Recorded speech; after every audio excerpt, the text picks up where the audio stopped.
મિત્રો હનુમાન આજે આપણે ગ્રામરની વ્યાકરણની અંદર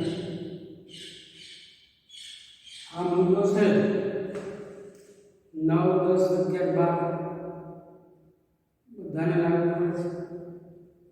તો લેંગ્વેજ ફંક્શન તો એની અંદર 5 થી 6 વસ્તુ આપણે એની અંદર ભણવાની છે. સ્પેસિફાઈડ ટાઈમ એટલે સમય બતાવવાનો. ત્યાર પછી આવશે સ્પેસિફાઈડ લોકેશન, સ્થળ, જગ્યા. ત્યાર પછી ડિસ્ક્રાઇબિંગ એક્શન, ડિસ્ક્રાઇબ એટલે વર્ણન, કાર્યનું વર્ણન. ત્યાર પછી ડિસ્ક્રાઇબિંગ પર્સન કે વ્યક્તિનું વર્ણન. ત્યાર પછી ડિસ્ક્રાઇબિંગ થિંગ્સ વસ્તુનું વર્ણન.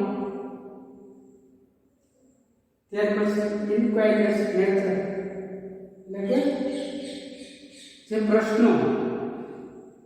તો આપણે શરૂઆત કરીએ સૌપ્રથમ સ્પેસિફાઈડ ટાઈમ, સમય.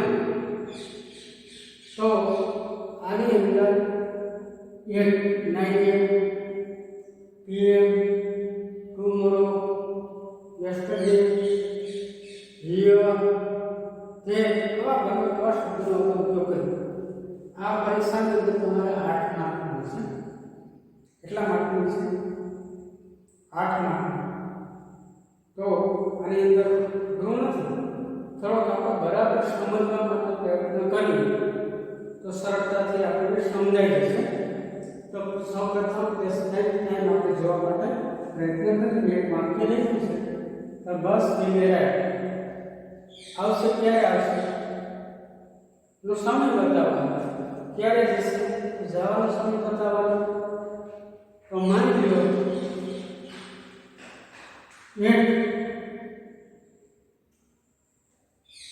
PM માની લો લઈ લો. તો આપણે સમય બતાવ્યો. શું બતાવ્યો? આ સમય બસ આવશે. એની જગ્યાએ તમે ટુમોરો છે, યસ્ટરડે છે, હિયર, ધેર એવા શબ્દોનો ઉપયોગ આપણે કરી શકીએ. ત્યારે I will meet the principal, હું આચાર્યને મળીશ. ક્યારે મળીશ? તો કે ટુમોરો.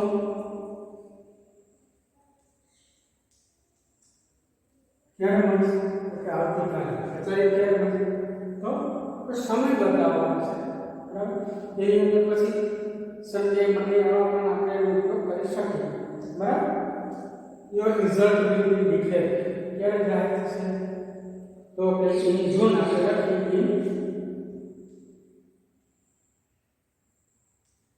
જૂન. તો આ 3 વાક્ય આપણે જોઈએ. પ્રથમ વાક્ય ની અંદર આપણે આવીએ. બરાબર છે. ત્યાર પછી બીજા વાક્યની અંદર આપણે જોઈએ કે આવતીકાલે આચાર્ય મળીશ. પછી તમારું પરિણામ ક્યારે ડિક્લેર થાય? In June, July, August, March અથવા બીજી કોઈ હોય તારીખ એ સમય બતાવી શકીએ. સમય આપણે બતાવી શકીએ. ત્યાર પછી સ્પેસિફાઈડ લોકેશન એટલે સ્થળ. શું બતાવે? સ્થળ. એની મોટે ભાગે આ પ્રકારના વિભેદક શબ્દનો ઉપયોગ આપણે કરીએ. In, behind, near, here, there, બરાબર, ઓન. અપરાધના બીજા પણ શબ્દ છે પણ આપણે તો આ રીતનું પરીક્ષાની અંદર હોય. મિષ્ઠા વર્ગ ક્યાં કામ કરે છે? તો Saraswati school, Sharada school, in the factory, in the office, in the કોઈ પણ બીજી જગ્યાએ કામ કરતો હોય તો આપણે લખીએ શારદા હાઈસ્કૂલ.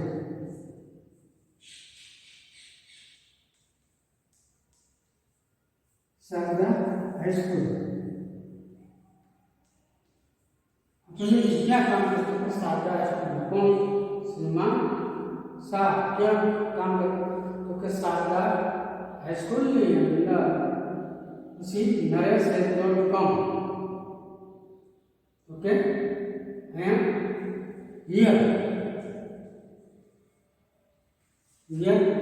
naresh આવેલો નથી. Then the boys are playing. બાળકો ક્યાં on the ground કહી શકાય on the ground. GROUND ground. तो अथवा boys are क्या છોકરાઓ ક્યાં રમે? તો કે મેદાન ઉપર. અથવા children are watching. શું ટીવી જોઈએ ક્યાં? તો કે in the office. બરાબર છે. અથવા children are reading. બાળકો વાંચી રહ્યા છે ક્યાં?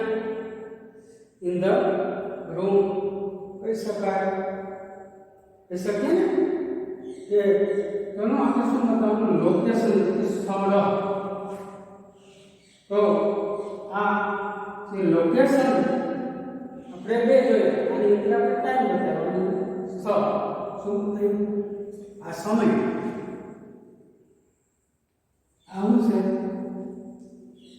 સ્થળ બતાવ્યું ત્યાં સ્કૂલમાં મેદાનમાં રસોડામાં જ્યાં કે હવે તમારે ક્યાં કામ કે રસોડામાં તમારા પિતા ક્યાં કામ કરે ખેતરમાં કે જે કંઈ સ્થળ હોય આપણે બતાવી શકીએ. તો ત્રણ પછી ડિસ્ક્રાઇબિંગ એક્શન કાર્યનું વર્ણન કરવાનું. કાર્યનું વર્ણન મોટા કાગળની અંદર always, sometime, never, daily, every day, usually, generally આવા શબ્દોની અંદર આપણે મોટા કાગળ આ સાઈડ પ્રેઝન્ટ ટેન્સમાં શું આવે? પ્રેઝન્ટ ટેન્સમાં જે વર્તમાન કાળ મોટા કાગળ આનો ઉપયોગ કારણ કાર્યનું વર્ણન કરવાનો શબ્દ કન. તમે એક શબ્દ લખો તો કન આપણે આ શબ્દ નહીં જ્યાં always go to school on time.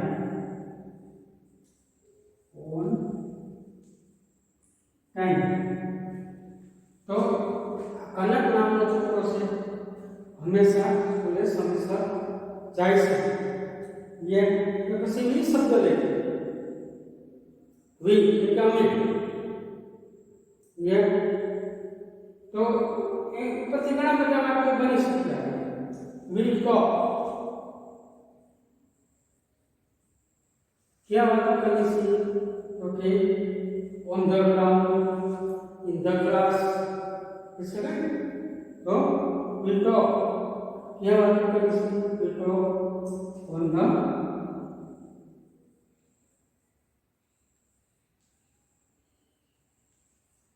ground. तो આપણે આની લોકેશન બતાવીએ કેમ? આ મેદાન, સ્કૂલ, તે એક્શન છે. વાતો ક્યાં કરે છે? ક્યાં વાતો કરે છે? ઓકે મેદાનમાં. અહીંયા જવાની ક્રિયા બતાવે છે, સમયસર એક્શન બતાવે છે. ત્યાર પછી પ્રશ્નાર્થ ડુ યુ પ્લે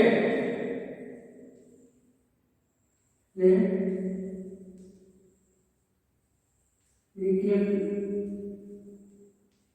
એવી રીતે પ્રશ્નાર્થ વાક્ય છે. શું છે પ્રશ્નાર્થ? કારણ કે વાક્યની શરૂઆતમાં આ પ્રકારના જે સહાયકારક ક્રિયાપદ હોય તો આપણે પ્રશ્નાર્થ વાક્ય બનાવી શકીએ છીએ. જો વાક્ય પ્રશ્નાર્થ વાક્ય તો આની અંદર આપણે જોયું કે મોટા ભાગે આ જે ક્રિયા છે પ્રેઝન્ટ ટેન્સમાં હોય છે. તો આની અંદર આપણે સમય જોયું, સ્થળ જોયું, પછી કાર્ય જોયું, તેનું વર્ણન ભાઈ ક્યાં સ્કૂલે જાય છે, या वातो क्या कर सकते ग्राउंड तो क्या क्रिकेट रमे छे okay do you play cricket every day तो आपने आनो आ ત્યાર પછી છે ડિસ્ક્રાઇબિંગ પર્સન એટલે વ્યક્તિ કોનું વર્ણન વ્યક્તિ વિશેનું વર્ણન કરવાની વાત છે કોનું વ્યક્તિ तो એની અંદર જે છે શબ્દ જે જુદા જુદા પ્રકારના શબ્દો છે એનો ઉપયોગ કરવામાં આવ્યો છે બરાબર છે ડિસ્ક્રાઇબિંગ પર્સન વ્યક્તિ હુ જે એ છે જેને જેનું અર્થમાં લઈ શકાય કે હુ પછી હંમેશા ક્રિયાપદ આવે છે હુમ પછી હંમેશા સર્વનામ આવે છે અને ભૂત પછી નામ આવે છે રાજ જે હોય યે કેવો છોકરો છે કે રાજ યે કે who won the race જે રાજ કેવો છોકરો છે હું જીતીને ओके જે રેસ ની અંદર એ વિજેતા બન્યું તો આપણે જોયું કે ભાઈ આના પછી હંમેશા શું આવે ક્રિયાપદ ક્રિયાપદ શું આવે ક્રિયાપદ શું આવે ઈ યાદ રાખવાનું કે આના પછી હંમેશા ક્રિયાપદ પછી મોદીજી તો પર્સન કેવો વ્યક્તિ છે મોદીજી તો એના પછી હું तो એના પછી શું આવે સર્વનામ શું આવે સર્વનામ આપણે જોઈએ મોદીજી પર્સન કેવો વ્યક્તિ છે મોદીજી તો whom we all respect આપણે मान आपने अपने मान आपने तो क्या आना પછી હંમેશા શું આવ્યું સર્વનામ શું આવ્યું સર્વનામ ત્યાર પછી નયન એના પછી હંમેશા શું આવે નામ શું આવે નામ whose Nayan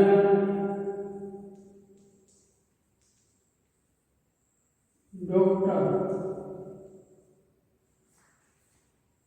is my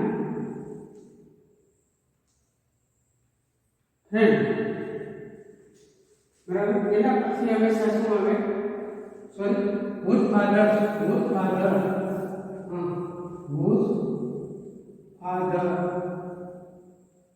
is a